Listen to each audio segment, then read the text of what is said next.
ایک اہل حدیث عالم تھے, بڑے احترام کے ساتھ, نام آپ لوگ بھی جانتے ہیں, مشہور عالم ہیں. ایک دفعہ ہم بیٹھے ہوئے گپ شپ لگا رہے تھے تو میری ان سے بات چیت ہوئی. کہنے لگے یہ جو آپ ایصال ثواب کے قائل ہیں کہ مردوں کو ثواب پہنچانا جائز ہے, قرآن پڑھ کے اور نماز پڑھ کے اور تسبیح پڑھ کے, یہ کہاں سے نکالا آپ لوگوں نے؟ میں نے کہا حدیث سے نکالا. کہنے کون سی حدیث ہے؟ میں نے کہا حدیث میں آتا ہے صحابی نے رسول اللہ صلی اللہ علیہ وسلم سے عرض کیا ان امی توفیت عنی, میری ماں کا انتقال ہو گیا ہے, افاتصدق عنہا, کیا میں ان کی طرف سے صدقہ کر سکتا ہوں؟ آپ نے فرمایا نعم, ہاں. میں نے کہا یہاں سے نکالا ہے.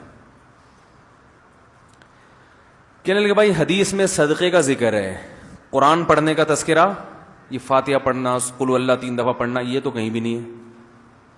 تو جتنی بات حدیث میں ذکر ہوگی ہم اس کو لیں گے. اپنی طرف سے جو اضافہ کرو گے وہ کیا ہوگی؟ بدعت.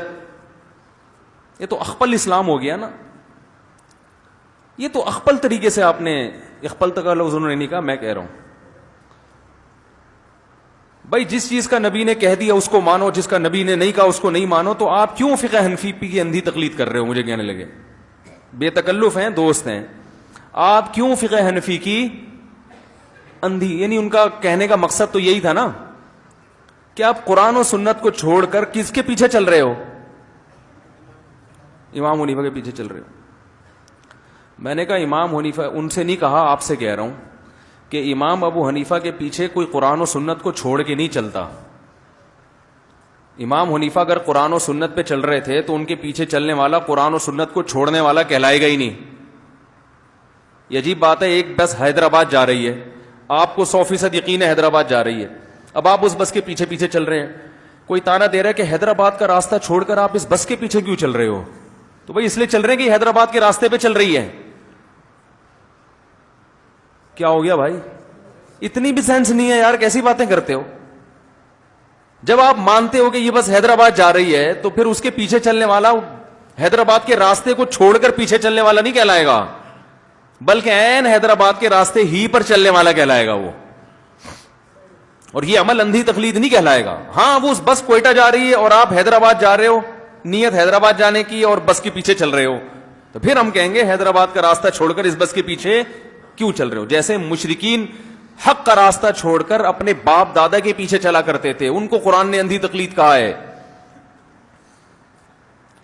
تو میں نے ان سے عرض کیا, میں نے کہا بھائی مولانا صاحب قابل احترام ہے, طنز کرنا مقصد نہیں ہے.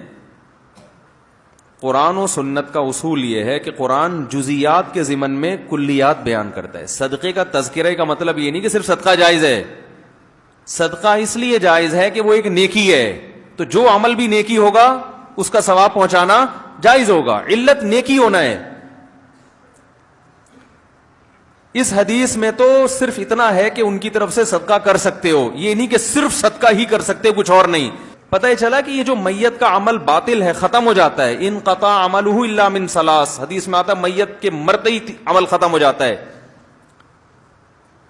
تو وہ صدقۃ جاریہ, صدقہ جاریہ رہتا ہے. ولد صالح یدعو لہ, نیک اولاد جو اس کے لیے دعا مانگے. او علم ينتفع به, وہ علم جو وہ چھوڑ کر جائے. اچھا وہ عالم جو تھے یہ حدیث بھی پیش کر رہے تھے کہ حدیث میں تو 3 چیزوں کے جاری ہونے کا تذکرہ ہے, چوتھی چیز تو نہیں ہے.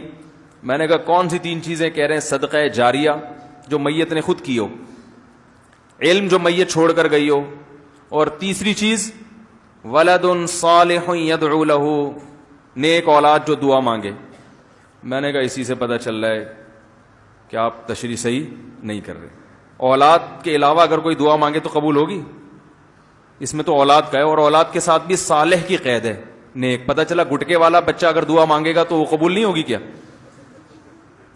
ہمارا تو یہ عقیدہ ہے کہ فاسق اولاد بھی دعا مانگے تو ماں باپ کو بہرحال فائدہ ہوگا. دعا تو مومن کی فائدہ ہی پہنچاتی ہے نا. تو بھائی یہ ساری قیدیں اتفاقی ہیں کہ اکثر لوگ یہی 3 چیزیں چھوڑ کے جاتے ہیں. یہ مطلب نہیں ہے کہ ان چوتھی کوئی چیز نہیں ہو سکتی, بہت ساری چیزیں جو اس معنی کی ہوں.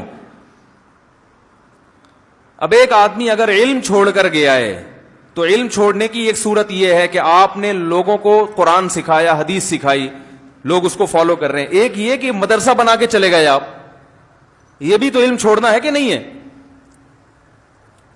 ایک یہ کہ آپ کے نام پہ کسی نے مدرسے پہ صدقہ کر دیا، صدقہ ہو گیا نا آپ کے نام پر، تو صدقہ بھی ہو گیا، اور اس صدقے کا فائدہ کیا ہے، اس مدرسے میں جب تک علم حاصل ہوگا تو وہ علم کا ثواب بھی کس کو ملے گا؟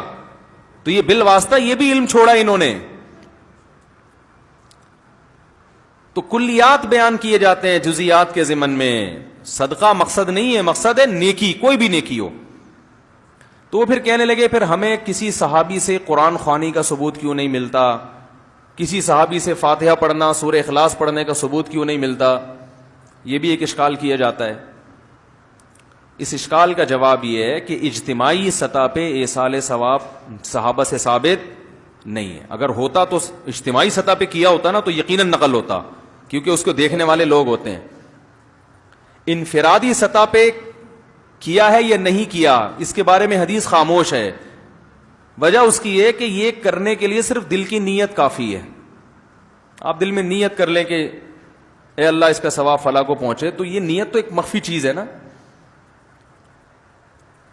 اسی وجہ سے ہم کہتے ہیں اجتماعی قرآن خوانی میت کے لیے جائز نہیں ہے، وہ جائز نہیں، یہ بدعت ہے یا کوئی بھی اجتماعی عمل ہے. لیکن پھر بھی میں ایک بات کہتا ہوں کہ جس کا حدیث میں صراحتاً ذکر ہے، کیونکہ یہ مسئلہ ہے بہرحال اختلافی، بہت سے فقہا صدقے کے علاوہ کسی چیز کے ایصال ثواب کے قائل نہیں ہے، تو افضل یہی ہے کہ صدقے کو فوکس کیا جائے.